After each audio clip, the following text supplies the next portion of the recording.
Good afternoon all of you. I am audible all. आवाज आ रहा है मेरा सभी को?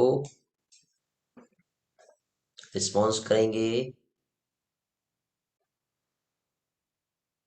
Good afternoon Sakshi, good afternoon Nandini, good afternoon Janvi, good afternoon Chaitali, Anushka, Trishna, good afternoon Pradnya, good afternoon Aditya, good afternoon Nandini, good afternoon Ninad, very good afternoon to all.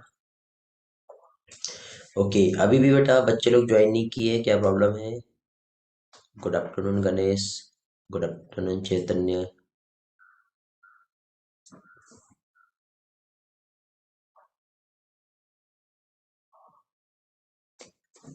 आज मैंने 10 minute extra दे दिया हूँ, उसके बाद भी ऐसी कंडीशन बनी हुई है, क्या रीजन है?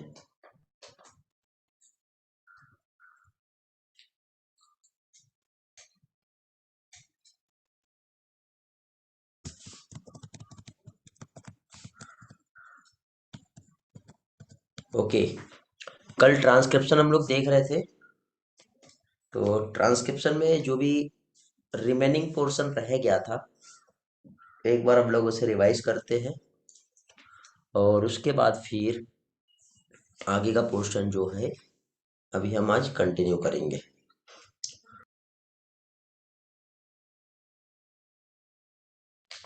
सभी लोग रिवाइज कर लिए बेटा? एनसीईआरटी पढ़ लिया सभी लोग? रिस्पॉन्स करो। एनसीईआरटी पढ़ के हो गया है? पढ़ाया हुआ समझा?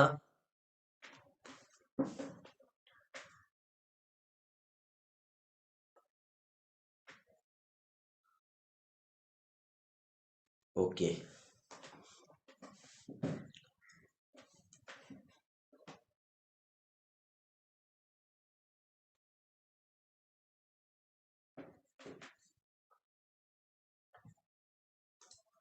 ओके, तो क्या देखे थे हम लोगों ने कल?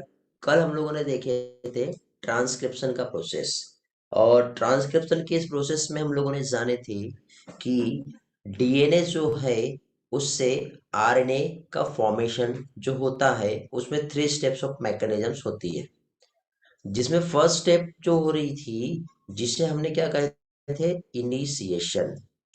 जैसे कि सपोज है डीएनए, इस डीएनए पे एक स्पेशल टाइप का रीजन होता है जहां पर आके आरएनए पॉलीमरेज बाइंड करता है और प्रोसेस जो है इस पॉइंट से स्टार्ट होता है। तो इसे क्या कहते हैं बेटा, प्रमोटर साइट। तो इस प्रमोटर साइट पर आरएनए पॉलीमरेज एंजाइम जो है वो क्या हुआ, बाइंड हो गया। आरएनए पॉलीमरेज एंजाइम के बाइंड होने के बाद देन इस प्रोसेस को हम क्या कहते हैं, इनिशिएशन। इनिशिएशन के बाद होता है इलोंगेशन। अब आरएनए पॉलीमरेज एंजाइम अपने आप बाइंड नहीं हो सकता, तो इसे बाइंड करने के लिए एक फैक्टर एसेंशियल होता है, इसे कहते हैं सिग्मा फैक्टर।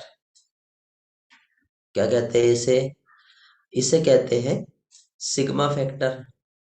फिर सिग्मा फैक्टर के बाद आरएनए पॉलीमरेज उस तरह से डीएनए को अनवाइंड करते हुए आगे बढ़ता है और न्यू न्यूक्लियोटाइड को कंटिन्यूअसली यहाँ पे जोड़ते जाता है। तो इस तरह से न्यूक्लियोटाइड जुड़ते जाएंगे, जुड़ते जाएंगे, जुड़ते जाएंगे।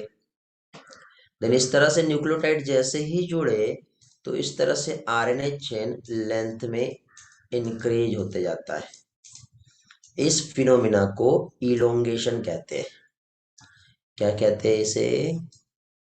इसे कहते हैं इलोंगेशन। इलोंगेशन के बाद फिर आगे नेक्स्ट प्रोसेस आती है जिसे कहते हैं टर्मिनेशन। ओके, क्या कहलाएगा? टर्मिनेशन। जस्ट वेट बेटा, थोड़ा सा प्रॉब्लम आया है। हाँ, क्या देख रहे थे हम लोग? टर्मिनेशन हम लोग देख रहे थे। तो टर्मिनेशन भी अपने आप नहीं होता, इनिशिएशन भी अपने आप नहीं होता। यानी कि ट्रांसक्रिप्शन की 3 स्टेप्स ऑफ मैकेनिज्म्स में सिर्फ और सिर्फ एक ही प्रोसेस है जो अपने आप हो रही है, और वो है इलोंगेशन का प्रोसेस।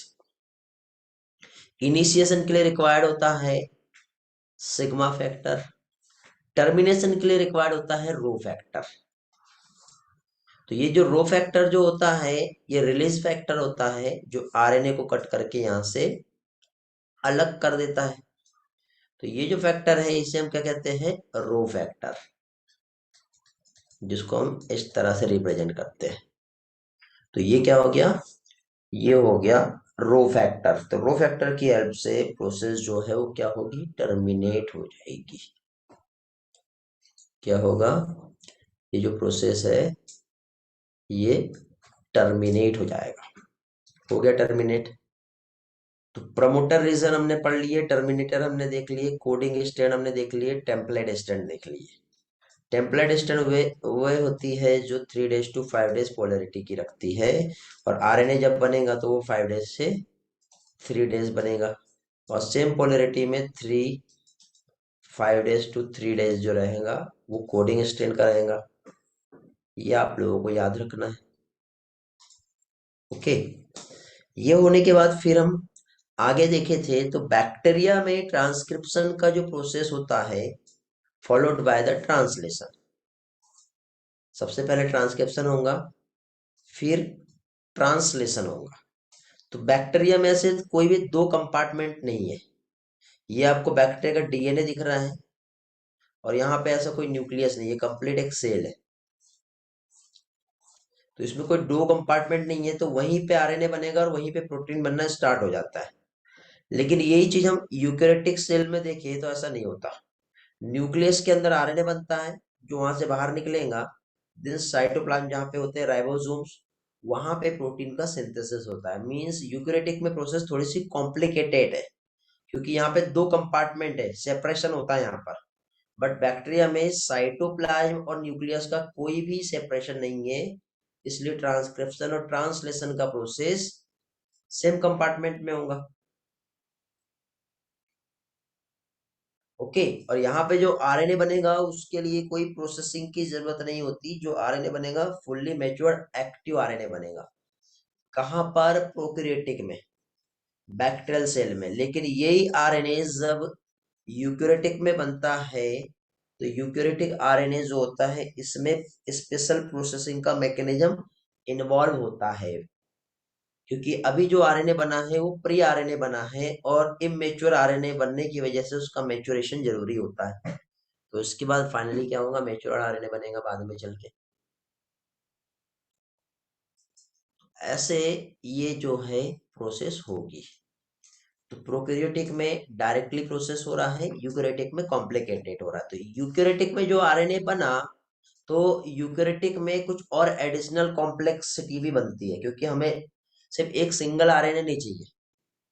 हमें यहाँ पे जो आरएनए चाहिए वो एक एमआरएनए चाहिए, एक जो आरएनए चाहिए वो टी आरएनए चाहिए, एक जो आरएनए चाहिए वो आर आरएनए चाहिए। जैसे तीनों भी टाइप के आरएनए को बनाने के लिए तीन अलग अलग आरएनए पॉलीमरेज चाहिए। तो कितने, 3 अलग अलग आरएनए पॉलीमरेज, जिसको हम क्या कहेंगे, पहले इसमें RNA polymerase 1, RNA polymerase 2, RNA polymerase 3। तो 1 2 3 ऐसे 3 टाइप के आरएनए पॉलीमरेज एंजाइम की प्रेजेंस में यहाँ पर ये प्रोसेस होने वाला है। तीनों भी आरएनए पॉलीमरेज अलग अलग टाइप के आरएनए बनाता है। एमआरएनए किसी एक से बनेगा, तो टीआरएनए किसी दूसरे से बनेगा, तो आरआरएनए किसी और से बनेगा। ओके, कैसे होता है ये भी हम देख रहे हैं थोड़ी देर में। तो प्राइमरी जो ट्रांसक्राइब रहेगा उसे हम कहते हैं HNRNA। HNRNA hetero nuclear RNA. ये होता है इमेच्योर आरएनए, जहां पे इंट्रॉन और एक्सॉन दोनों भी प्रेजेंट होगा। कल मैंने आपको एक्सप्लेन किया था, एक कोडिंग सीक्वेंस होता है, एक कोई काम का नहीं रहता है। फिर एक कोडिंग सीक्वेंस रहेगा, एक कोई काम का नहीं रहेगा। फिर एक कोडिंग सीक्वेंस रहेगा, एक कोई काम का नहीं रहेगा। जो काम का नहीं है उसको वहां से हटा दो। जो काम का नहीं है वो इंट्रॉन है। इंट्रॉन जो होता है ये नॉन कोडिंग पार्ट होता है। तो इंट्रॉन जो नॉन कोडिंग पार्ट है, तो इसका काम ही नहीं है ना, तो इसको काट के अलग कर दो। जब इसको काट के अलग करेंगे तो सारे एक्सॉन को जोड़ देंगे। इस फिनोमिना को स्प्लाइसिंग कहते हैं। नोट करके रखेंगे। स्प्लाइसिंग का मतलब क्या हो गया? Removal of intron from H N R N A, then after the removal of intron जो आरएनए बनेगा वो मेच्योर्ड आरएनए बनेगा। और जो मेच्योर्ड आरएनए रहता है उसको हम एम आरएनए कहते हैं। इमेच्योर जो रहता है उसे एच एन आरएनए कहते हैं। वेरी वेरी इंपॉर्टेंट, याद रहेगा ये स्लाइड समझा सभी को? रेस्पॉन्स कर दो जल्दी से, जल्दी रिस्पॉन्स करो बेटा, सभी का रिस्पॉन्स मिलना चाहिए।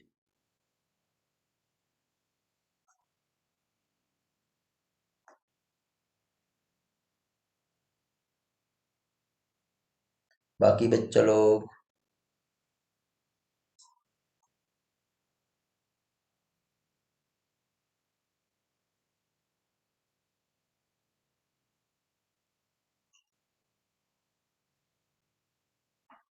Okay, very good. तो बढ़ते हैं आगे इसी के साथ।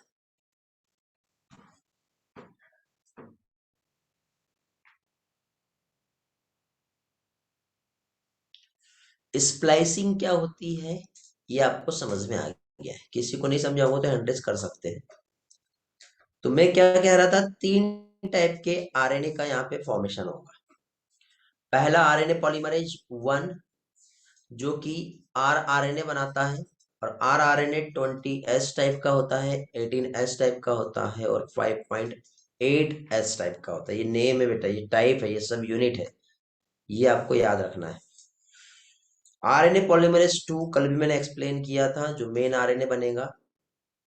एच एन आरएनए जो आगे चल के एमआरएनए में कन्वर्ट होता है, मतलब एच एन आरएनए प्रिकर्सर होता है एमआरएनए का। एक ये क्वेश्चन यहाँ से पूछा जा सकता है। और आरएनए पॉलीमरेज 3 जो कि टीआरएनए, साथ ही साथ 5s आरआरएनए और एसएनआरएनए ये बनाता है, स्मॉल न्यूक्लियर आरएनए। देखो, 3 ट्री, ट्री 3 टी, टीआरएनए जो मेन है। मिडल वाला कौन है? एमआरएनए। बीच में कौन आ रहा है? RNA polymerase 2। ये ट्रिक दे रहा हूँ बेटा याद करने के लिए। तो ये दो चीज तो एग्जाम में बहुत बार पूछे जाते हैं। उसके साथ एडिशनल कौन सा है ये याद रख लो। आर आर एन ए दोनों जगह आ रहा है, बट यहाँ पे उसकी कुछ सब यूनिट अलग है, यहाँ पे कुछ अलग है, ऐसा याद रखना है। ओके, तो R R N A, M R N A और T R N A polymerase 3, M R N A polymerase 2 और R R N A polymerase 1 से बनता है। क्योंकि उससे रिलेटेड जो जीन है वो कहाँ प्रेजेंट होगा? डीएनए की स्पेशल जगह पे। तो वो आरएनए उसी जगह पे जाके बाइंड करेगा ना बेटा। ये आर आर एन ए का जीन है तो ये टी आर एन ए का जीन है, तो ये एम आर एन ए का जीन है तो ये अमका डमका डमका। ऐसे रहेगा ना। तो इस तरह से यहाँ पर इस डीएनए से ऐसे अलग अलग टाइप के आरएनए का सिंथेसिस होगा। क्या होगा? आरएनए की सिंथेसिस होगी। तो अब जो आरएनए जो बना है, ठीक है, वो एच एन आरएनए है जिसका प्रोसेसिंग होगा। तो आरएनए की प्रोसेसिंग में एक्सॉन एक्सॉन को जोड़ दो, इंट्रॉन को रिमूव कर दो। इस फिनोमिना को स्प्लाइसिंग कहेंगे। तो स्प्लाइसिंग मींस कहाँ हो रही है? H N R N A में। तो इंट्रॉन क्या हो रहा है? रिमूव हो रहा है। रिमूव करने के लिए एक एंजाइम इस पे रिक्वायर्ड होता है जिसे स्प्लाइसियोसोम कहते हैं। ये भी याद रखना है। स्प्लाइसियोसोम एक एंजाइम है जो क्या कर रहा है? जो H N R N A है उसमें से नॉन कोडिंग पार्ट जो होता है जिसको हम इंट्रॉन कहते हैं, उसको क्या करेगा? यहां से रिमूव कर देगा। क्या करेगा? उसे रिमूव कर देगा। किसे रिमूव कर रहा है? नॉन कोडिंग पार्ट को। तो इस फिनोमिना को स्प्लाइसिंग कहते हैं। और एक्सॉन को वो क्या करेगा? जोड़ देगा। इसी के साथ साथ देखो, थोड़ा सा मॉडिफिकेशन यहाँ पे होगा। जस्ट यहाँ पे समझो आप, जैसे कि सपोज यहाँ पे ये आरएनए मान लो। अब गर्मी के दिनों में आप हाई यूवी इंडेक्स में, समर के टाइम की बात कर रहा हूँ बेटा, टेम्परेचर बहुत ज्यादा हाई है, बाहर निकलते हो, क्या होगा बताओ? क्या होगा? बारिश में आप बाहर निकलते हो, क्या करते हो? ऐसे निकल जाते हो? बहुत हेवी रेन हो रहा है, क्या करोगे?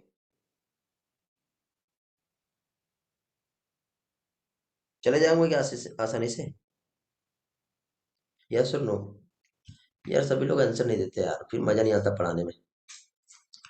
प्रोटेक्शन चाहिए ना हमें। ठंडी गर्मी, धूप लग रही तो टोपी पहन लो, बारिश हो रही तो अम्ब्रेला लगा लो। अब मतलब अल्टीमेटली कुछ भी हो जाए, हम अपने यहाँ पे अपना ये जो हेड है, हेड रीजन, ऐसे ये एमआरएनए का हेड रीजन है। एमआरएनए का ये वाला हेड रीजन है।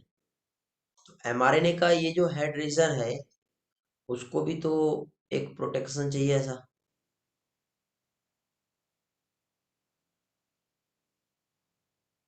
कैसे मिलेगा ऐसे प्रोटेक्शन? तो देखो, ये 5 डेज एंड था और ये 3 डेज एंड था।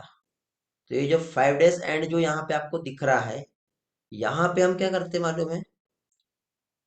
5 मिथाइलेटेड गुआनोसिन न्यूक्लियोटाइड, ये एक मॉडिफाइड न्यूक्लियोटाइड होता है। इसको उठा के यहाँ पे चिपका देंगे। क्या किया यहाँ पर? 5 मिथाइलेटेड गुआनोसिन न्यूक्लियोटाइड, इसको उठा के हमने क्या किया? यहाँ पर चिपका दिए, टोपी पहना दी, अम्ब्रेला लगा दिए। मतलब अब आरएनए को इधर से फुल्ली प्रोटेक्शन मिलेगा, किसी के भी साथ रिएक्ट नहीं कर सकता। तो इस फिनोमिना को कहते हैं कैपिंग।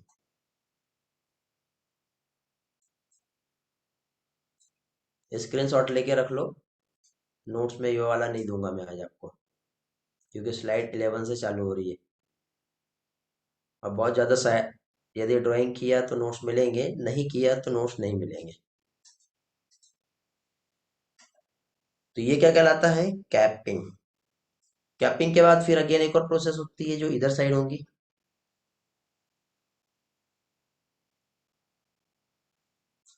जिसे कहते हैं टेलिंग। टेलिंग में क्या होता है जानते हो? ये जो है, अब इधर से भी तो प्रोटेक्शन चाहिए। Adenine adenine adenine adenine adenine adenine, 150 adenosine residue इधर साइड ऐड कर देते हैं, तो उसको पॉली ए टेल कहेंगे। बहुत सारे एडेनिन है और टेल रीजन पर है, तो ये क्या बन गया? Poly A tail. इसको सिंपल टर्म में हम समझे तो इसके लिए एक मीनिंग है, जिसे कहते हैं पॉली एडेनाइलेशन।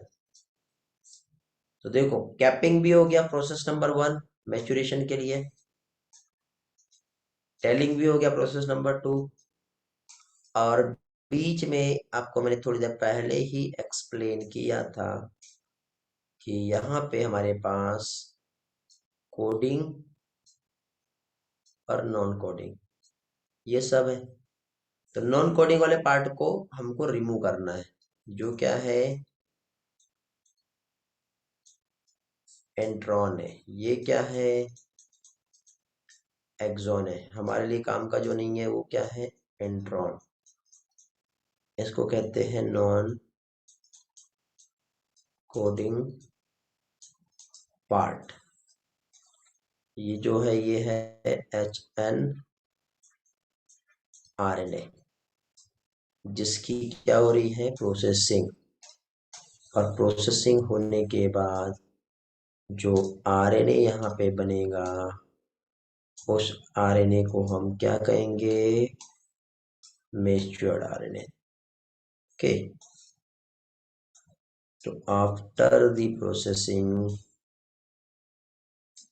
ये जो बना, यहाँ पे लगा दी टोपी, यहाँ पे लगा दिए पॉली ए टेल, यहाँ पे भी क्या हो गया? स्प्लाइसिंग हो गया।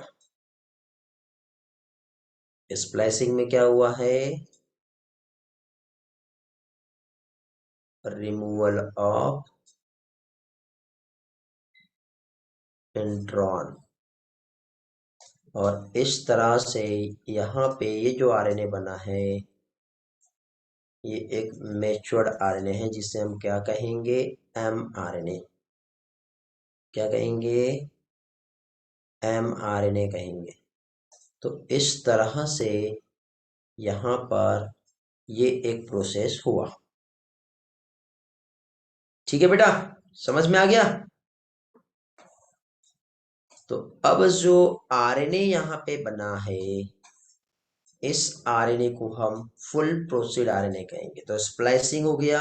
कैपिंग, कैपिंग में क्या देखे? मिथाइल गुआनोसिन ट्राइफॉस्फेट कैप हो रहा है। कैप को हम ऐड कर रहे हैं 5 डैश एंड। एग्जाम में क्वेश्चन आता है कि मिथाइलेशन किस जगह पे होता है, तो 5 डैश एंड पर होता है। पॉली एडिनाइलेशन कहां पर होता है, तो 3 डैश एंड पर होता है। पॉली एडिनाइलेशन में 250 से 300 एडेनोसिन न्यूक्लियोटाइड 3 डैश एंड पर जुड़ेंगे। तो इधर टेलिंग हो गया, इधर कैपिंग हो गया, और यहाँ पर स्प्लाइसिंग हो गया। और इस तरह से आरएनए जो बना, फुल प्रोसेड आरएनए। और जो full processed H N R N A है उसको हम एम आर एन ए कहेंगे। क्या कहेंगे उसे हम? इसे हम एम आर एन ए कहते हैं। ठीक है बेटा, तो इस तरह से आरएनए वाला पोर्शन आपका कंप्लीट हुआ। अब हम लोगों को यहाँ पर जेनेटिक कोड का स्टडी करना है। क्या पढ़ना है हम लोगों को? Genetic code. तो जेनेटिक कोड की अभी हम लोग यहाँ पर क्या चीज स्टडी करेंगे। बट जेनेटिक कोड के पहले हम लोग यहाँ पर एक बार और एक स्लाइड जो है हमारे पास, उससे हम लोग रिवाइज कर लेते हैं। एनिमेशन कल मैंने आप लोगों को दिखा दिया था। ट्रांसक्रिप्शन एक ऐसा प्रोसेस जिसमें जेनेटिक इंफॉर्मेशन का क्या होता है? कॉपी होता है। टेम्पलेट स्ट्रैंड ऑफ डीएनए से आरएनए के फॉर्म में, जो कि आरएनए पॉलीमरेज की प्रेजेंस में ये प्रोसेस होती है। ट्रांसक्रिप्शन सेल के न्यूक्लियस के अंदर यदि यूकेरियोटिक रहा तो प्रोकैरियोटिक में कोई न्यूक्लियस ही नहीं होता। डीएनए के स्ट्रैंड की जो पोलैरिटी 3 डैश टू 5 डैश होती है उसको हम टेम्पलेट स्ट्रैंड कहेंगे। इसी के लिए हम एंटी सेंस स्ट्रैंड भी हम कहते हैं।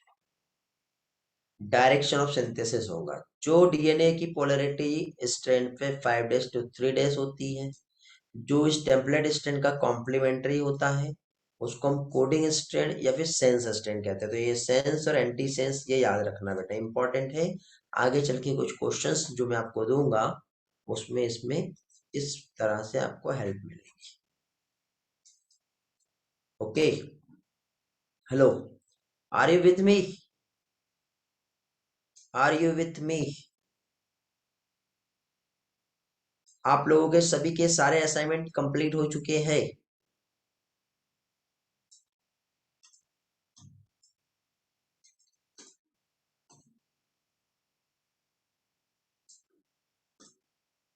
हम लोगों ने पास्ट ईयर के क्वेश्चंस चालू किए थे, सारे नहीं हुए हैं। तो पास्ट ईयर के जो क्वेश्चंस हम लोगों ने स्टार्ट किए थे, तो इसमें बहुत से बच्चे, वैसे मैंने सजेस्ट भी किया, कई लोगों के पास पीवाईक्यू प्रीवियस ईयर क्वेश्चन बोलते हैं जिसको, ये है। 33 ईयर के भी हो सकते हैं, 30 ईयर के नाम पे भी आता है। तो ये प्रीवियस ईयर यदि आपके पास है, अरियंत का आता है, एमटीजी का आता है, ट्रूमेन का आता है, ओके, ये सारे आते हैं। तो बहुत से बच्चे लोगों के पास है, हाँ दिशा का भी आता है। तो बहुत से बच्चों के पास ये है। और जब मैंने देखा कि जब ये बच्चों के पास है, तो फिर आप लोग ये खुद से सॉल्व कर रहे हो। कुछ लोग कॉपी पेस्ट कर रहे थे। तो बेटा आप लोगों से एक रिक्वेस्ट है कि पास्ट ईयर के क्वेश्चन 2016 से 2021 तक ये आप सॉल्व कर लो।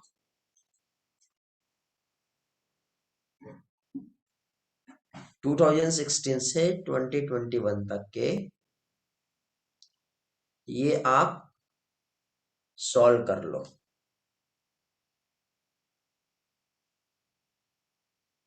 हो जाएगा? सभी के पास है ये बुक? कर लोगे?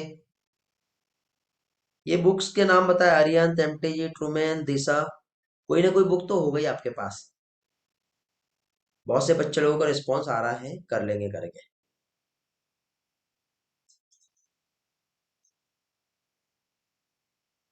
कई लोगों ने तो हो गया, कई लोगों का हो गया है। एमटीजी का बड़ा वाला है। ठीक है, एक काम करता हूँ, मैं आप लोगों को ट्रूमेन का और एमटीजी का बुक शेयर कर देता हूँ। सॉफ्ट कॉपी चलेगी? प्रीवियस ईयर वाली, क्योंकि कई बच्चों के पास नहीं होगा। अब क्या है, वो ऐसा हो रहा है कि एक एक दिन में एक एक फाइल बना के शेयर कर पाना बहुत ही ज्यादा हेक्ट्रिक होता है। यार बेटा देखो, कोई भी एक बुक कर देता हूँ ना मैं। सारे इसमें बात है कि कहीं से भी कर लो, अरियत कर लो, एमटीजी कर लो, कोई भी कर लो। सभी में एक ही बात आती है, कुछ अलग नहीं रहता।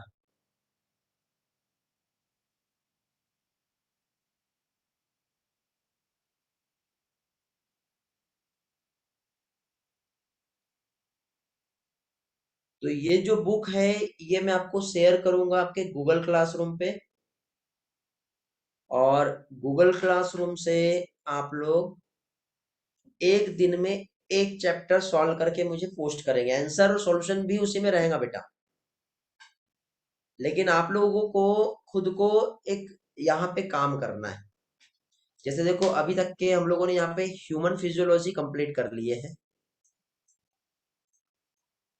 ओके, ह्यूमन फिजियोलॉजी कंप्लीट कर लिया। अभी मैं क्या करूंगा, एक कंप्लीट यूनिट आपको दूंगा, जिसके लिए 2 दिन का टाइम दूंगा। अभी एक दिन में एक चैप्टर चल रहा था ना। बड़े देखो, दिवाली आ गई, दिवाली के बाद हम लोगों का रिवीजन शेड्यूल चालू होने वाला है। ओके, तो ये जो रिवीजन शेड्यूल जो हमारा स्टार्ट हो रहा है दिवाली के बाद, तो मैं ये चाह रहा हूँ कि उसके पहले मैं आपकी 2 टाइप से प्रैक्टिस ले लूँ। ठीक है, 2 तरीके से मैं आपकी प्रैक्टिस लेना चाहता हूँ। प्रैक्टिस एक ये, एक तो पास्ट ईयर क्वेश्चन जो है, प्रीवियस ईयर क्वेश्चन, ये आप सॉल्व कर लो। दिवाली के बाद मीन्स दिवाली के बाद वही डेट है। तो प्रैक्टिस आप पास्ट ईयर की कर लो, और कुछ क्वेश्चन बेटा मैं आपको टॉपिक वाइज, कुछ मैं आप लोगों को मॉक टेस्ट जो है एमसीक्यू प्रैक्टिस के लिए देने वाला हूँ। इफ यू वांट, यदि आप ये सॉल्व करते हो तो मैं आपको ये वाला टारगेट दे सकता हूँ।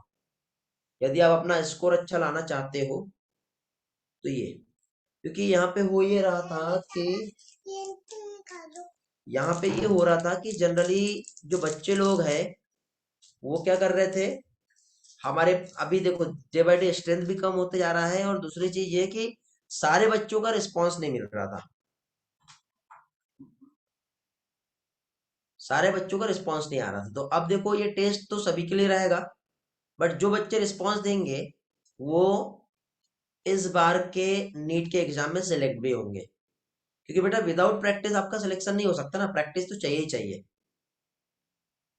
तो मैं आप लोगों को क्वेश्चंस प्रोवाइड कर रहा हूँ, मॉक टेस्ट प्रोवाइड कर रहा हूँ, और अभी देखो हो ये रहा कि मैंने आपको चैप्टर वाइज दिया था, अब मैं आपको यूनिट वाइज दे रहा हूँ प्रीवियस ईयर, और उसके बाद फिर मैं टॉपिक जो है वो मिक्स करके कुछ क्वेश्चंस पेपर आपको प्रोवाइड कर रहा हूँ।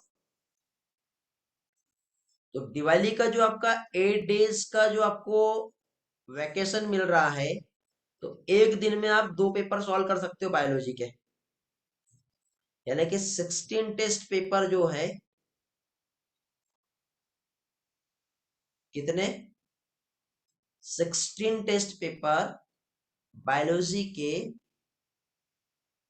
आप लोग plus past year question full complete 11th और 12th, ये दिवाली तक के आपको बायो में कंप्लीट करना है। क्या आप कर रहे हो ये, करना ही पड़ेगा बेटा,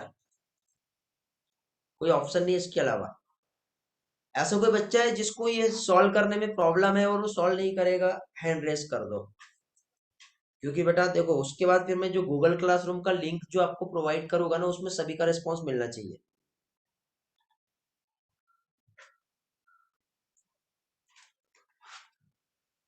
टास्क बहुत सिंपल है बेटा गणेश, देखो, फुल प्रिपरेशन हो जाएगी। मैं आप लोगों को 15 टेस्ट पेपर दे रहा हूं मिक्स टॉपिक पे।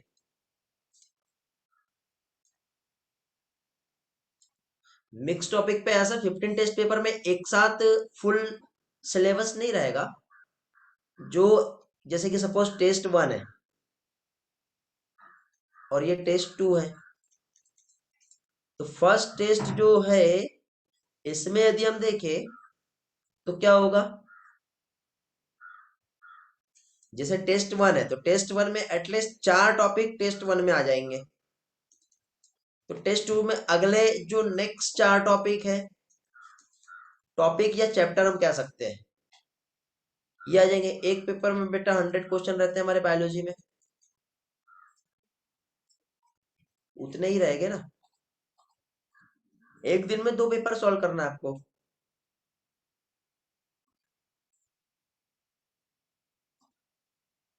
ठीक है, नंदनी का एक प्रॉब्लम आ रहा है ओएमआर का, तो बेटा मैं आपको ओएमआर का पीडीएफ शेयर कर रहा हूँ। ओएमआर का जो पीडीएफ शेयर करूंगा उस पे आप सॉल्व करो, और नहीं तो फिर यही है अपना ये वाला फॉर्मेट, 1 2 3 4 वाला।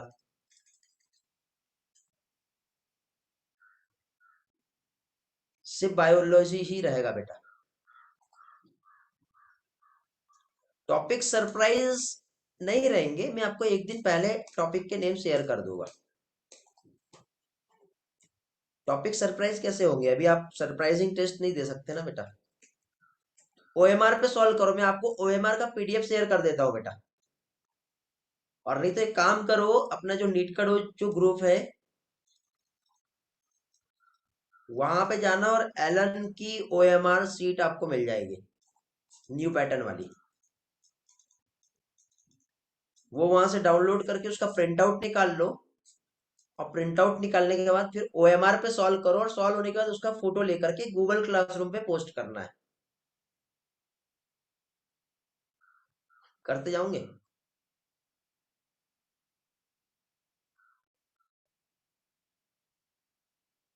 ठीक है, वेरी गुड।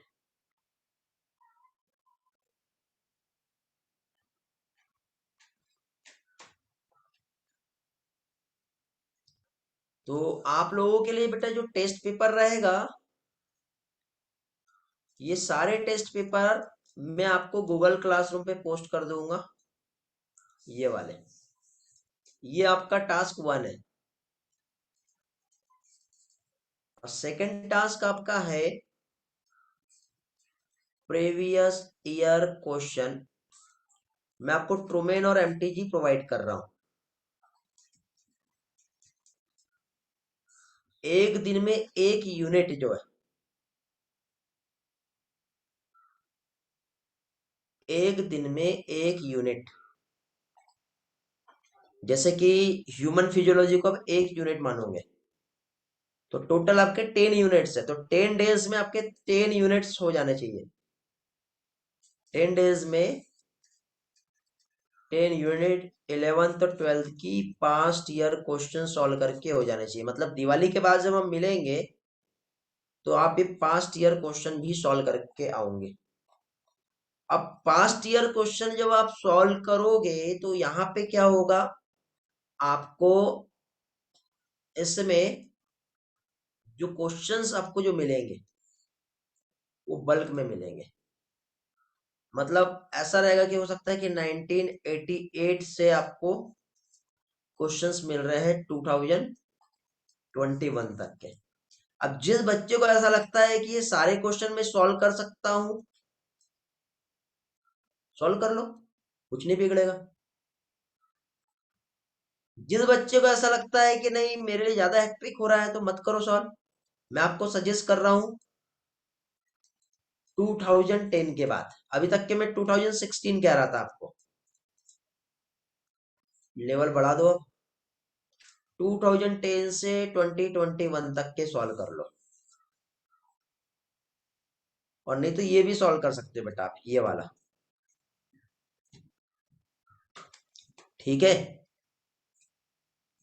कर दोगे, हो जाएगा।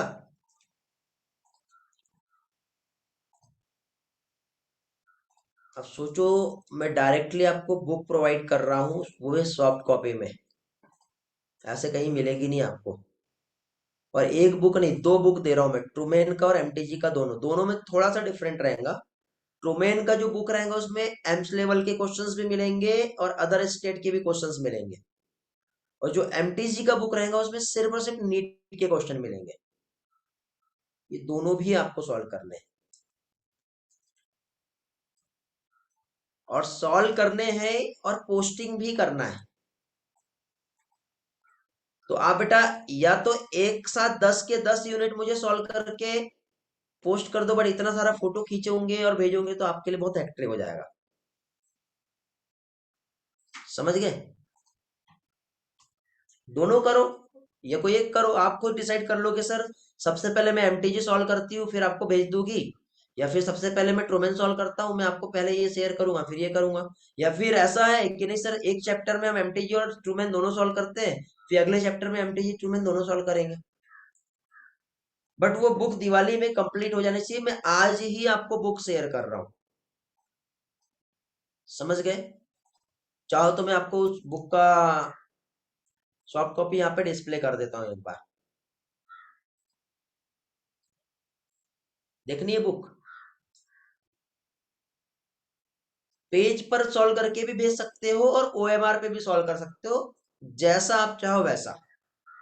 या फिर वो जो पीडीएफ है उस पे भी आप सॉल्व करोगे तो वहीं पे आप मार्क करो और उसको भेज सकते हो। बट वो पीडीएफ पे मार्क करके आप भेजोगे तो आपका नेट डेटा एमबी बहुत खर्च हो जाएगा। उससे अच्छा एक पेपर पे सॉल्व करो और भेजो। प्रणय का हैंड रेज हो रहा है, क्या बोलना चाह रहे हो बेटा, कौन सा प्रणय है ये?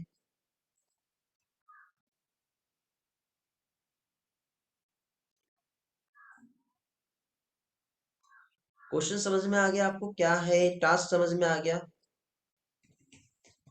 बाय मिस्टेक, ओके ठीक है।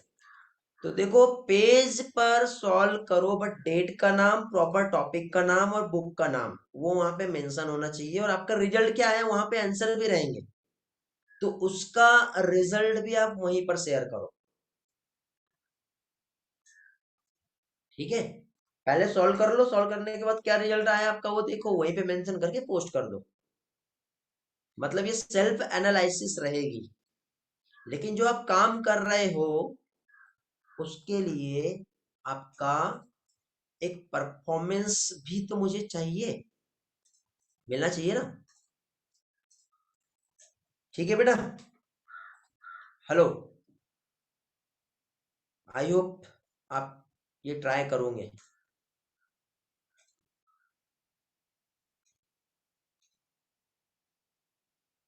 बुक दिखा दूं, कैसे रहेगा?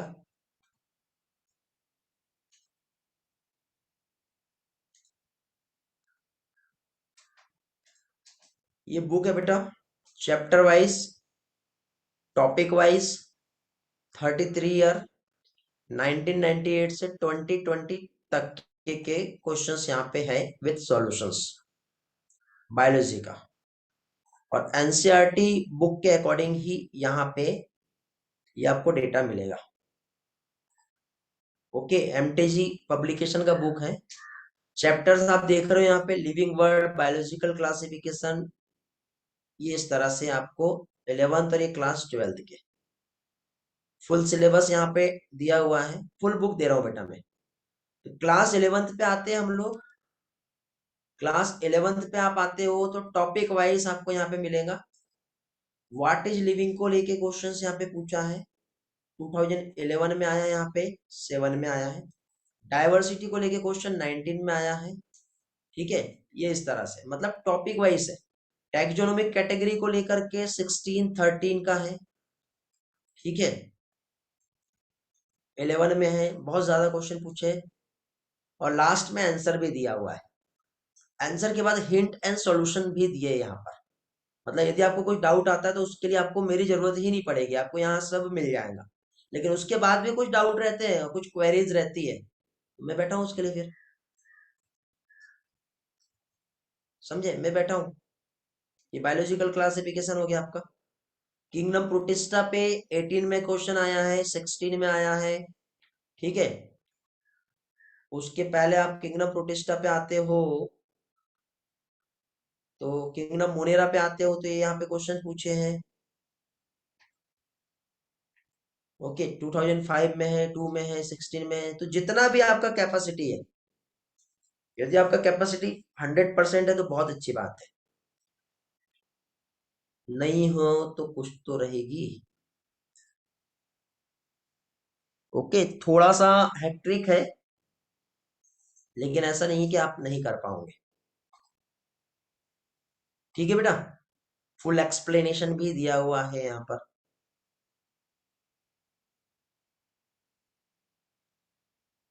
क्योंकि देखो इसमें से मुझे क्वेश्चंस निकाल के आपको शेयर करना बोले तो बहुत टाइम जा रहा है। एक दिन में कितने यूनिट करना है ये क्वेश्चन आ रहा है साक्षी विषय का। तो बेटा एक दिन में कितने यूनिट करना है मैं ये नहीं कहूंगा, आप यहाँ पे देखो। 12th में टोटल 16 चैप्टर है और 11th में टोटल 22 है। कैलकुलेट करो, 22 और 16, 38 चैप्टर है आपके। अब मैं आपको सिर्फ 10 डेज का ही टाइम दे रहा हूँ 38 चैप्टर के लिए। अब आप डिसाइड कर लो कि इस 10 दिन में 38 चैप्टर करना है तो एक दिन में कितना करना पड़ेगा। बताओ बेटा, एक दिन में कितना करोगे? 4 चैप्टर तो भी आपको करना ही है एक दिन में। छोटे है तो 5 चैप्टर कर लो। मतलब टारगेट आपका यही रहेगा कि एक दिन में 4 चैप्टर एनी हाउ करना है, सॉल्व करना है, उसका रिजल्ट बनाना है कि चैप्टर 1 में मेरे को 10 नंबर मिले, चैप्टर 2 में 20 मिले, चैप्टर 3 में 0 मिले। 0 तो कोई नहीं होगा, चैप्टर 4 में फुल 100% मिला। उसका रिजल्ट बनाओ और पोस्ट करो। ये जहां पर भी ये बुक मिलेगी आपको वहीं पे पोस्ट करना है।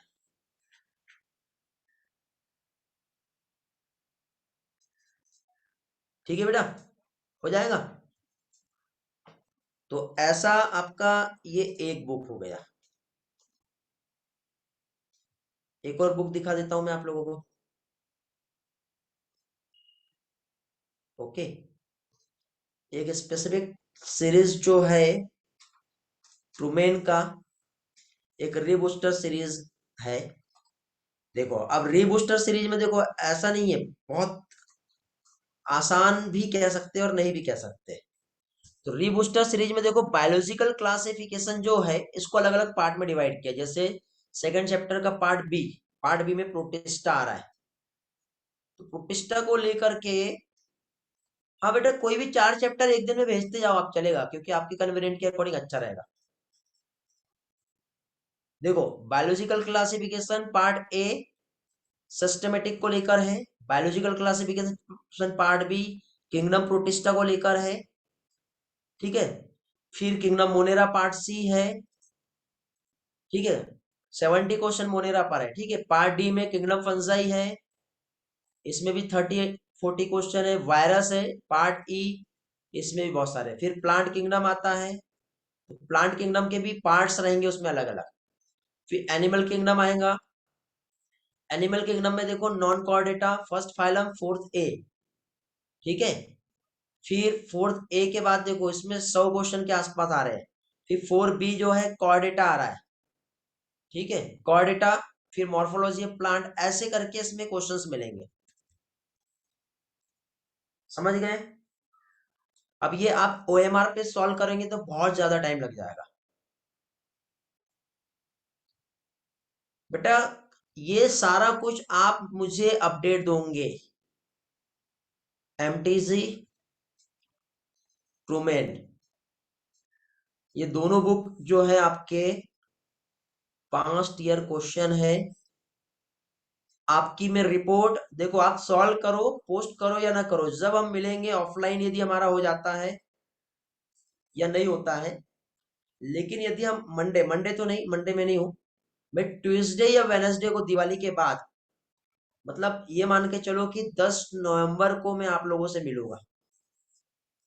कब मिलूंगा मैं? 10 नवंबर को। बेटा ये एमटीजी फिंगर टिप की बुक ही नहीं है, ये 5 ईयर क्वेश्चन का बुक है। एमटीजी फिंगर टिप तो अभी तक क्या आपने सॉल्व कर लिए? नहीं किए होंगे तो ये आपकी गलती है।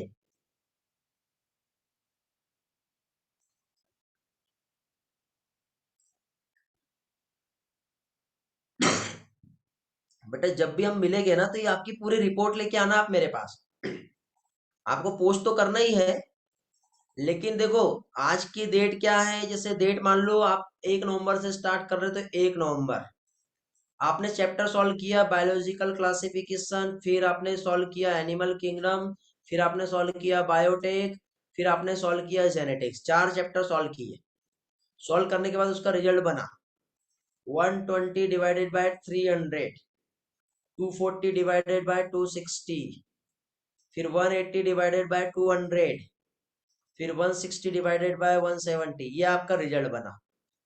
ये ऐसा रिजल्ट बना के रखना है। फिर अगली डेट 2 नवंबर, सॉल्व करने के बाद आपको ये ऐसा रिपोर्ट बना के रखना है बेटा। बुक का नाम था एमटीजी, ये एमटीजी का डेटा है। फिर ऐसे बुक का नाम फिंगर टिप्स, उसका डेटा आएगा।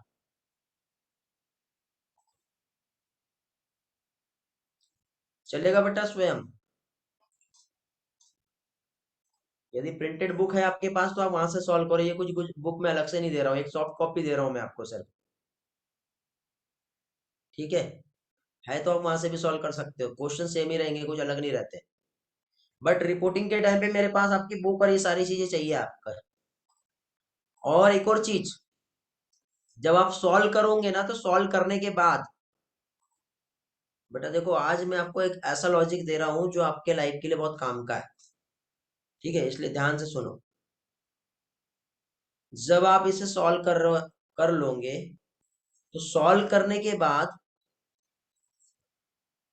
जब आप आंसर चेक करोगे, तो आपकी एनालिसिस भी तो चाहिए मुझे यहाँ पर। एनालिसिस क्या रहेंगी मालूम है? जब आप सॉल्व करोगे तो जो रॉन्ग वाले रहेंगे तो उसको आप मार्क कर लो। मार्क आप सॉफ्ट कॉपी में तो मार्क नहीं कर सकते, तो आप क्या करोगे, जितने भी रॉन्ग वाले हैं उनके आप नंबर सेपरेटली नोट करके रखो। कुछ आपको ऐसे लगेंगे जो बहुत इंपॉर्टेंट है और एक बार अगेन रिवाइज करने वाले हैं, तो रिवाइज करने वाले के भी नंबर नोट कर लो। देखो रिवाइज करने वाले आपके 5 थे, 16 थे, 17 थे, 57 थे। ये ऐसा था कि मुझे एक बार एग्जाम के टाइम पे, नीट के एग्जाम के टाइम पे एक बार रिवाइज करना है, क्योंकि फिर से आप इतने सारे क्वेश्चन फिर से रिवाइज कर पाओगे क्या? नहीं कर पाओगे ना।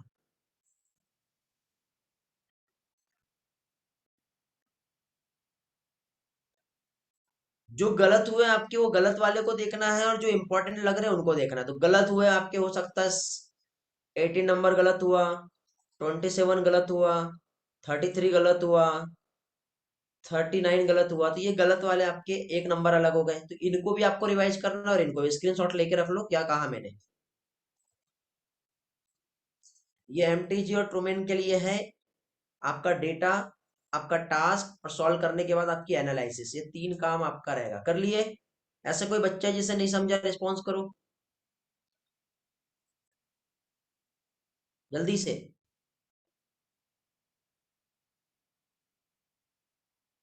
ये बुक मैं आपको आज ही दे रहा हूँ, इसीलिए after the class Google classroom पे अपडेट हो जाएगी ये।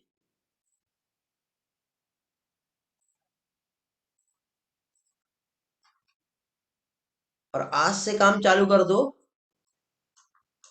हाँ, सॉल्व करने के बाद आप गूगल क्लासरूम पे पोस्ट करते जाओ मुझे।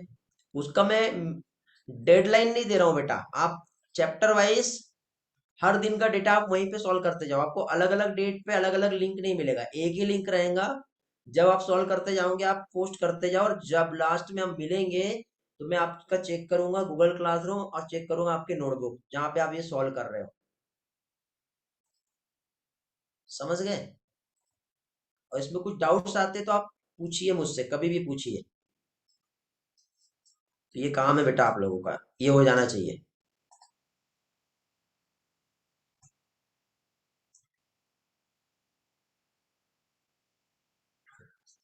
हो जाएगा। किसी को इस पार्ट में कुछ कंफ्यूजन, ये पास्ट ईयर वाला डेटा हो गया बेटा। इसी के साथ साथ हर दिन का एक क्वेश्चन, 100 क्वेश्चन का मैं टेस्ट अलग दे रहा हूं आपको।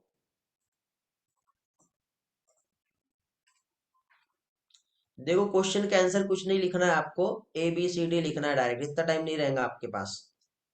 नोटबुक में सॉल्व करते वक्त यदि आप क्वेश्चन भी लिखोगे आंसर भी लिखोगे तो टाइम कितना जाएगा, आप सोचो कितना सारा कंप्लीट करना है। मजाक नहीं है ना बेटा। इस दिवाली में आप पास्ट ईयर ही सॉल्व कर लिए ना, आपको बहुत हेल्प मिलेगी बेटा। ये लास्ट एफर्ट रहेगा आप लोगों का, आप लोगों के लिए। ये काम करिए लो। और मैक्स टू मैक्स बेटा देखो, 2021 का तो लेना ही है, 2020 तो लेना ही है, और उसके ऊपर आप जितना भी जा सकते हो, जहां तक के भी जा सकते हो। ठीक है, 16 जाओ, 2000 पे जाओ, बट देखो उसमें ये भी देखो कि जो एनसीईआरटी बेस्ड क्वेश्चन है उसको फोकस करो, और जो एक्स्ट्रा के लगते हैं याद कर सकते हो तो याद कर लो, नहीं तो छोड़ दो। नहीं तो आप बोलोगे कि सर ये तो आपने पढ़ाया नहीं, सर ये तो आपने पढ़ाया नहीं। तो बेटा पहले जो क्वेश्चन आते थे वो सिर्फ एनसीईआरटी से नहीं आते थे, एनसीईआरटी के अलावा अलग अलग जगह से आते थे। ठीक है, तो आपको जहां पर भी कुछ क्वेश्चंस ऐसे मिलेंगे जो एनसीईआरटी के बाहर है, वहां पे आप लोगों को सॉल्यूशंस भी दिया हुआ है।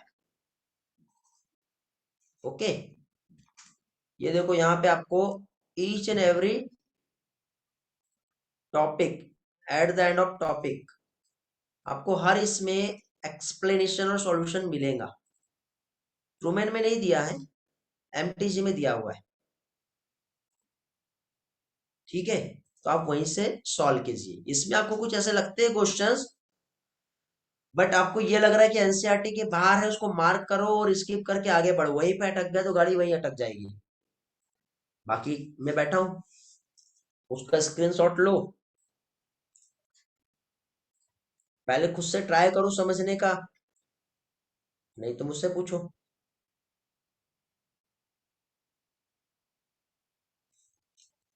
हो जाएगा।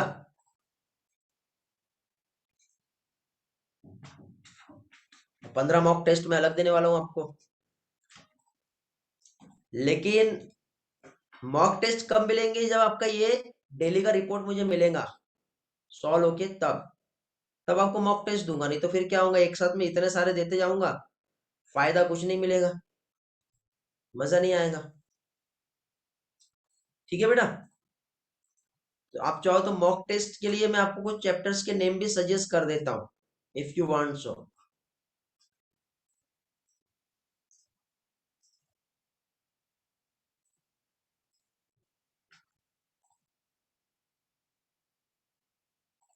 जैसे कि मॉक टेस्ट में जो 100 क्वेश्चन दूंगा वो मिक्स टाइप का दूंगा, जैसे कि ब्रीथिंग दे दिया मैंने, फिर उसमें बीच में फोटोसिंथेसिस दे दिया, फिर भी इसमें प्लांट ग्रोथ डेवलपमेंट दे दिया, साथ ही साथ बॉडी फ्लूइड एंड सर्कुलेशन दे दिया। तो ये एक मॉक टेस्ट में आएगा। समझ गए? इस तरह से जो आपका मॉक टेस्ट रहेगा उसमें से मिक्स टाइप के क्वेश्चंस जो है मैं आप लोगों को दूंगा।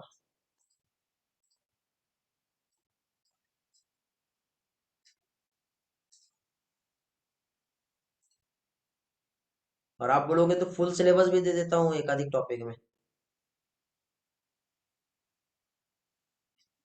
ट्राई तो करो, आप समझो, देखो कितना आपका प्रिपरेशन हुआ है नहीं हुआ है। तो देखो फुल सिलेबस का टेस्ट भी मैं आपको दूंगा, वो लास्ट लास्ट में दूंगा मैं। ठीक है, फुल सिलेबस में आपको लास्ट लास्ट में दूंगा, बट उसके पहले आप एक बार प्रीवियस ईयर कंप्लीट कर लो और जो मैं मॉक टेस्ट दे रहा हूँ वो सॉल्व कर लो। उसके बाद फिर मैं आपको फुल सिलेबस दूंगा फिर।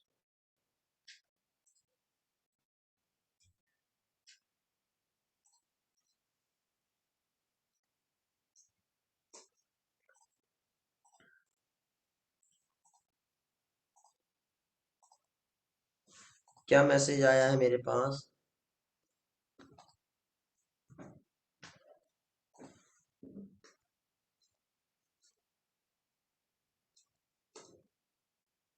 11th class based test, human physiology plant physiology करना है प्रीवियस ईयर में। बेटा अब आपको सब करना है। अब ये टाइम नहीं है कि एक टेस्ट दो सर, एक टास्क पहले दे दो फिर दूसरा बाद में दो, नहीं। अब टाइम नहीं है, अब आपको सब करना है। अब इतना टाइम नहीं बचा है हमारे पास, क्योंकि अभी भी आप ये सोचोगे कि एक एक करके करते हैं तो फिर ना होने वाला बेटा, फिर भूल जाओ, फिर छोड़ दो आप। मतलब अब आपको करना ही है कुछ भी हो जाए। तो दिवाली वगैरह छोड़ो, अगले साल फिर से वापस आएंगी। ठीक है, फिर आप बोलोगे सर नीट भी अगले साल फिर से आएगा, तो जो बच्चे ये चाहते हैं कि इस साल दिवाली मना के नीट अगले साल फिर से देंगे, तो ठीक है बेटा, मैं उससे कुछ नहीं बोलूंगा।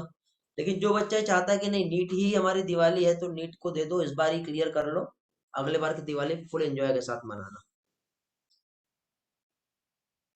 क्योंकि इतना अच्छा वीकेंड हॉलीडे ये आपको फिर से नहीं मिलने वाला। जितना बैकलॉग है जो कंप्लीट करना चाहिए वो आपको फिर से नहीं मिलने वाला। तो दो बुक मैंने शेयर किया हूँ आपके साथ, और दोनों बुक शेयर करके मैंने आपको यहाँ पे दिखा दिया हूँ। ठीक है, मॉडल टेस्ट जो है मुझे रेडी करने में टाइम लगेगा। ठीक है, या फिर मैं रेडी करने मतलब मेरे को अरेंज करना पड़ेगा। रेडी मतलब टाइपिंग तो मैं नहीं करूंगा, परचेस करूंगा मैं आप लोगों के लिए कुछ स्पेशल टेस्ट सीरीज, और वो परचेस करके मैं आप लोगों को प्रोवाइड करूंगा, और अच्छी जगह से परचेस करूंगा बेटा। आप लोगों के लिए देखो मैं पैसा भी खर्च कर रहा हूँ।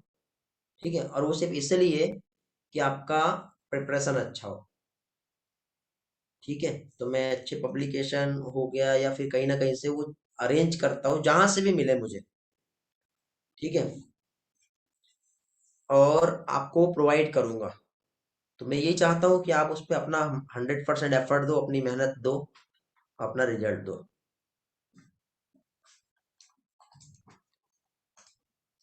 अब प्रीवियस ईयर में देखो ह्यूमन फिजियोलॉजी प्लांट फिजियोलॉजी में आप लोगों को क्वेश्चन तो शेयर किया था, बट मैंने 2016 से ही शेयर किया था। यदि आप चाहते हैं कि ह्यूमन फिजियोलॉजी में उसके पहले के आपको सॉल्व करना है तो आप सॉल्व कर सकते हो, और नहीं तो फिर आप अपना खुद का एक पोटेंशियल बनाओ कि आपको कौन से ईयर तक के जाना है। यदि आप 1988 से लेके 2021 तक के आप सॉल्व कर सकते हो तो फुल सॉल्व करो, नहीं कर सकते तो 2010 से 2020 तक के सॉल्व कर लो। मतलब पास्ट ईयर में आप 5 साल में जा रहे हैं, 10 साल में जा रहे हैं, या 15 साल में जा रहे हैं, ये आपके ऊपर डिपेंड करेगा। क्योंकि मैं इतना ज्यादा आपको मतलब एफर्ट देने के लिए नहीं कहूंगा कि आप करो ही। मैं ये कह रहा हूं कि आप एटलीस्ट कुछ तो करो, लेकिन कंपलसरी है 2016 से 2020, ये तो आपको करना ही है। फिर जो बच्चा थोड़ा आगे जाना चाहता है तो 2010 से सॉल्व कर लो 2020 तक के। ठीक है बेटा,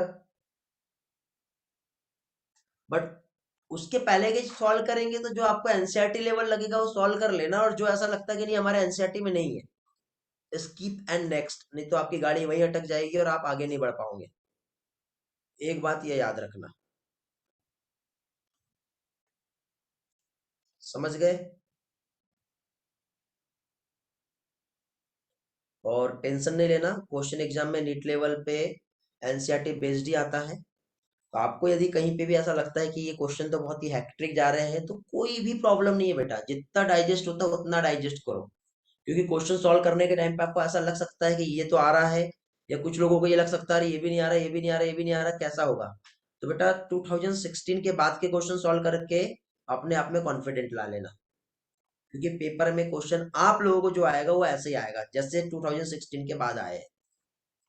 पहले सिर्फ एक आइडिया और प्रैक्टिस के लिए आप सॉल्व कर सकते हो।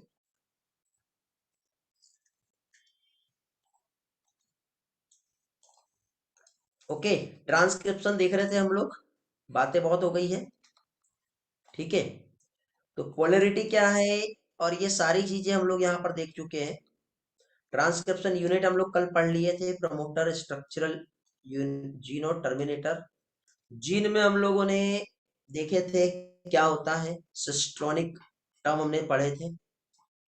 कोडिंग स्ट्रेन क्या होता है और अप स्ट्रीम और डाउन स्ट्रीम क्या होता है ये हम लोग देख चुके थे। इसमें एक प्रिब्न्यू बॉक्स और हॉगनेस बॉक्स करके दिया हुआ है, और टाटा बॉक्स। ये जनरली एनसीईआरटी में नहीं है बेटा, बट यदि इन केस यदि आ जाए तो एटलीस्ट 2% एक्स्ट्रा थोड़ा सा हम जाएंगे, ठीक है। तो थोड़ा सा इस चीज पे फोकस करेंगे हम लोग।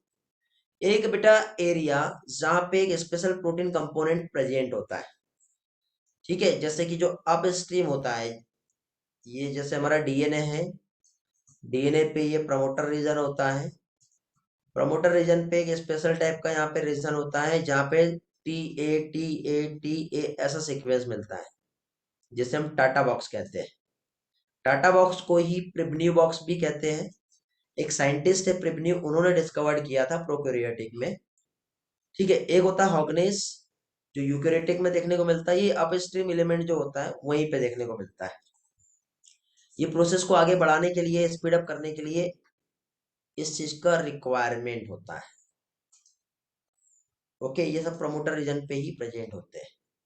मोनोसिस्ट्रॉनिक और पॉलीसिस्ट्रॉनिक हमने देखे थे। मोनोसिस्ट्रॉनिक जो कि सिंगल सिस्ट्रॉन से बना है, और पॉलीसिस्ट्रॉनिक जो बहुत सारे सिस्ट्रॉन से बना होता है। मोनोसिस्ट्रॉनिक जिसके पास प्रोटीन सिंथेसिस की इंफॉर्मेशन है, बट वो एक ही प्रोटीन को बना सकता है, ऐसा उसके पास इंफॉर्मेशन है। Polycistronic more than one type of polypeptide chain, इसका इंफॉर्मेशन इसके पास रहता है। मोनोसिस्ट्रॉनिक यूकेरियोटिक में और पॉलीसिस्ट्रॉनिक प्रोकैरियोटिक में देखने को मिलता है। ये आप लोगों को याद रखना है, इतना इंपॉर्टेंट है। ट्रांसक्रिप्शन यूनिट और जीन को लेके हम लोगों ने ये वाला पार्ट समझ चुके हैं क्या होता है। ओके, देन फाइनली आपका ये एनसीईआरटी स्टेटमेंट। डिफरेंट टाइप के आरएनए पॉलीमरेज का रोल क्या होता है, इनिशिएशन, इलोंगेशन, टर्मिनेशन का प्रोसेस कैसे काम करता है, ये सारी चीजें हम लोग यहाँ पे देख चुके हैं। एक एनिमेशन मैंने लास्ट लेक्चर में आप लोगों के साथ शेयर किया था, कैसे इनिशिएशन, इलोंगेशन और टर्मिनेशन होता है। इस एनिमेशन में आप देख सकते हो।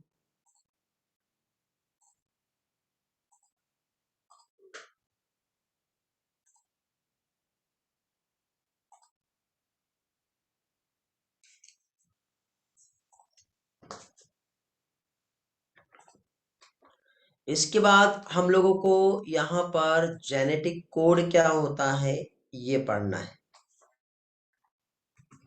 कैपिंग, टेलिंग, स्प्लाइसिंग, लाइगेशन ये हम पढ़ लिए हैं। इंट्रॉन, एक्सॉन क्या होता है ये हमने देख लिए। प्राइमर क्यों चाहिए होता है, कब चाहिए होता है वो देख लिए। सिग्मा फैक्टर नहीं है तो उसका रोल क्या होता है ये हमने देख लिए। लाइगेशन है बेटा जोड़ना, डीएनए या आरएनए उसको क्या करना, जोड़ना, ये लाइगेशन होता है। लाइगेशन मेन प्रोसेस तीन है, और ये तीनों भी आपके एनसीईआरटी में दिया है, ये समझा दिया। लाइगेशन मतलब देखो क्या होता है, स्प्लाइसिंग जब हुआ ना तो इंट्रॉन को रिमूव कर दिया, तो ऐसे एक्सॉन के टुकड़े रहेंगे तो उसको चिपकाना भी तो पड़ेगा ना, उसे लाइगेशन कहेंगे, ठीक है। कैपिंग में 5 मिथाइलेटेड गुआनोसिन ट्राइफॉस्फेट जो होता है, 5 डेज एंड ऑफ एचएनआरएनए, ये यहाँ पे ज्वाइन किया जाता है। 3 डेज पे एडेनोसिन न्यूक्लियोटाइड 200 से 300 होते हैं, ये जोड़ते हैं हम लोग। स्प्लाइसिंग में इंट्रॉन को रिमूव करना पड़ता है, ठीक है। इंट्रॉन जब रिमूव होता है तो एक स्निप्स जो होता है, स्नूप भी कहते हैं इसको, इसकी हेल्प से, ठीक है, SNRNPS, इसकी हेल्प से उसको तोड़ दिया जाता है। काट के अलग करेंगे, इंट्रॉन हट जाएगा, एक्सॉन वहां पे जुड़ जाएगा। इस प्रोसेस को स्प्लाइसिंग कहेंगे। H N R N A mature mRNA में कन्वर्ट हो जाएगा। लाइगेशन में लाइगेज एंजाइम, जो थोड़ी देर पहले मैंने समझाया आपको, जो full process H N R N A है वो mRNA कहलाएगा। ओके। स्प्लिट जीन अरेंजमेंट क्या होता है, थोड़ा सा एक्स्ट्रा है। देन फाइनली एक पार्ट समझ लो, रिवर्स ट्रांसक्रिप्शन का जो प्रोसेस होता है। रिवर्स ट्रांसक्रिप्शन रेट्रोवायरस, आपको याद है हम लोगों ने human health and disease HIV का लाइफ साइकिल हमने देखे थे। वहां पर एचआईवी वायरस के पास एक एंजाइम होता है जिसे रिवर्स ट्रांसक्रिप्टेज कहते हैं, और वो reverse transcriptase enzyme reverse transcription में इन्वॉल्व होता है। इस टर्म को टेमिनिन और बाल्टीमोर ने डिस्कवर किया था। तो यहाँ पे आप देख रहे हो कि ये डीएनए है, इस डीएनए से आरएनए बना, इसको हम क्या कहते हैं, ट्रांसक्रिप्शन। जब ये आरएनए बनता है तो ये आरएनए आगे चल के वापस से इस तरह से डीएनए बनाता है, जिसको हम सी डीएनए कहते हैं, कॉम्प्लीमेंट्री डीएनए। तो ये क्या है, आरएनए से वापस से डीएनए बन रहा है। क्यों बन रहा है, क्योंकि वहां पे रिवर्स हो गया है ट्रांसक्रिप्शन। तो रेट्रोवायरस जो होते हैं उसमें ये कैटेगरीज देखने को मिलती है। एचआईवी का लाइफ साइकिल में हमने पढ़े थे ये वाला पार्ट। ओके। ये है टेमिन और बाल्टीमोर, देख लो इन्हें, इन्होंने इस कंसेप्ट को दिया है। ओके। तो ये पार्ट हो गया आप लोगों का, कौन सा पार्ट, ट्रांसक्रिप्शन। अब हम लोगों को यहाँ पे जो स्टडी करना है, टॉपिक एक आपका रह गया है जेनेटिक कोड। जेनेटिक कोड छोटा सा पार्ट है जिसका हेल्प आपको मिलेगा ट्रांसलेशन में। तो जेनेटिक कोड के बाद हमको ट्रांसलेशन पढ़ना है, और इस तरह से आपका प्रोटीन सिंथेसिस कंप्लीट हो जाएगा। ये होने के बाद फिर आपका आता है ह्यूमन जीनोम प्रोजेक्ट, और एक होता है फिंगरप्रिंटिंग, डीएनए फिंगरप्रिंट। तो डीएनए फिंगरप्रिंटिंग और ह्यूमन जीनोम प्रोजेक्ट, ये दो टॉपिक, मतलब तीन टॉपिक रह गए हमारे। जेनेटिक कोड को ट्रांसलेशन के साथ ही हम देखेंगे। तो एक दिन का ये हो गया, दूसरा दिन ये, तीसरा दिन है, मतलब Thursday, Friday, Saturday, finally chapter and. नहीं हुआ तो फिर से संडे, और फिर से मंडे आएगा, इस बीच में भी आपका क्लास हो सकता है। ठीक है। और फिर 2 नवंबर से आपको आपका है हॉलीडे, 2 से 8 तक के। हम मिलेंगे 9 को, 8 को क्लास रहेगी बेटा। ठीक है, मैं शायद नहीं लूंगा, बट 8 को क्लास रहेगी। हम 9 या फिर 10 को मिलेंगे, ऑफलाइन मिले या फिर ऑनलाइन मिले। जब हम मिलेंगे तो आपकी टेस्ट प्रोग्रेस का रिपोर्ट मुझे चाहिए। तो आज आपकी 27 हो गई है, तो 3 दिन आप ये पकड़ लो और 10 दिन वो पकड़ लो। 13 डेज का मैं आपको एक शेड्यूल दे रहा हूँ। टाइम बहुत कम है, टारगेट बहुत ज्यादा है, अभी से काम पे लग जाओ। ठीक है बेटा। जो बच्चा आज क्लास में नहीं है उनने ये सब मिस कर दिए फिर।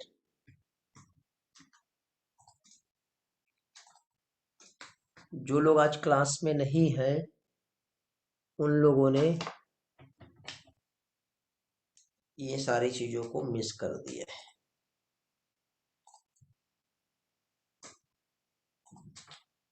अब किसी को कुछ क्वेरीज, कुछ डाउट है, कुछ पूछना है, पूछ लो बेटा। किसी का कुछ डाउट है, कुछ पूछना है,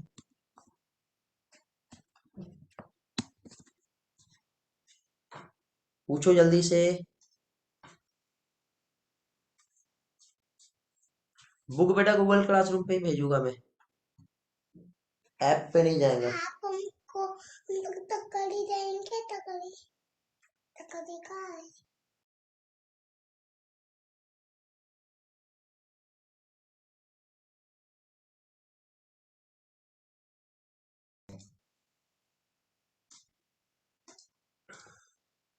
गणेश बेटा उसका अपडेट आपको मैसेज में मिल जाएगा। बुक शेयर नहीं होगी, बुक गूगल क्लासरूम पे अपलोड होंगी, नोटिफिकेशन मेल आपको आ जाएगा।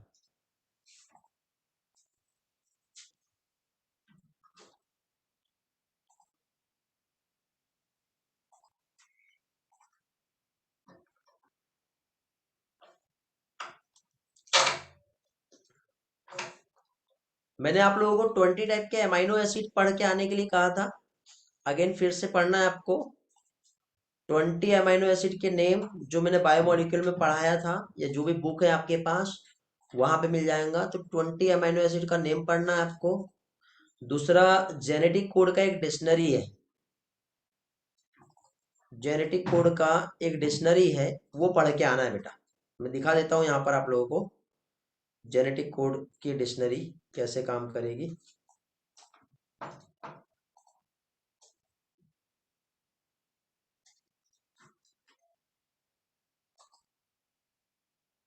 Just wait.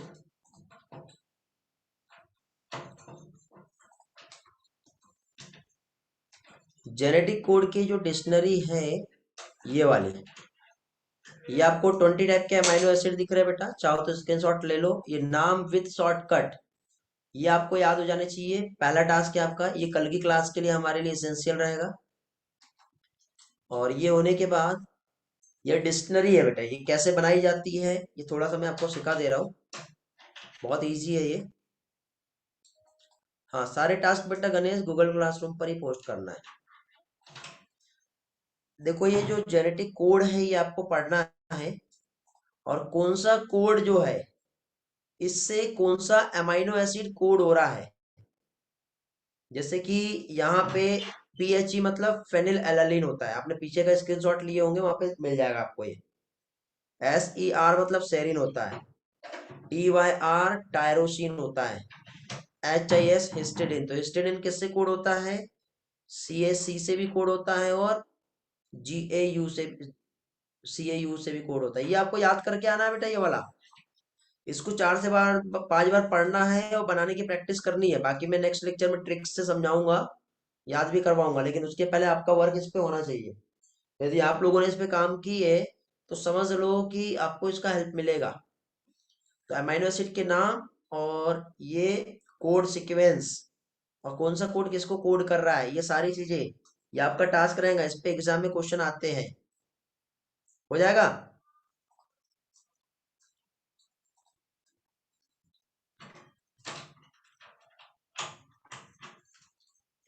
ये काम है आप लोगों का जो करना है आपको। देख लो, इसमें किसी को कुछ पूछना है क्या, पूछ लो।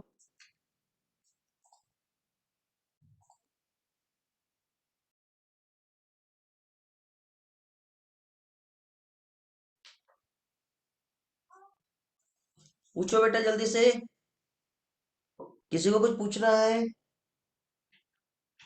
ये हो जाएगा सभी से।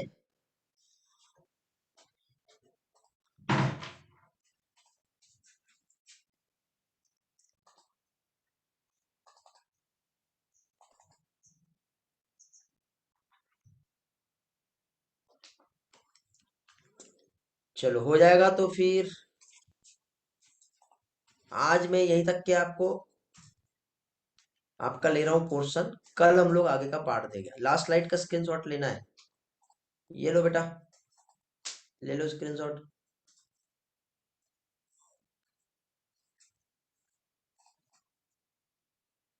हाँ बेटा, टास्क की हार्ड कॉपी भी आप लोग दिखाओगे मुझे आफ्टर द दिवाली।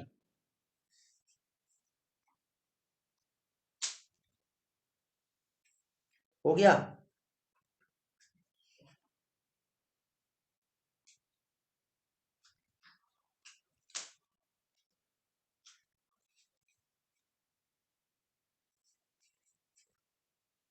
चलो बाय, थोड़ी देर में आपको बुक मिल जाएगा बेटा, वहां से कलेक्ट कर लो।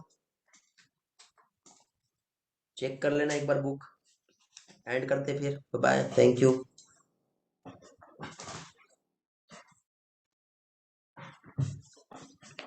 न्यू टॉपिक न्यू डे से स्टार्ट करेंगे हम।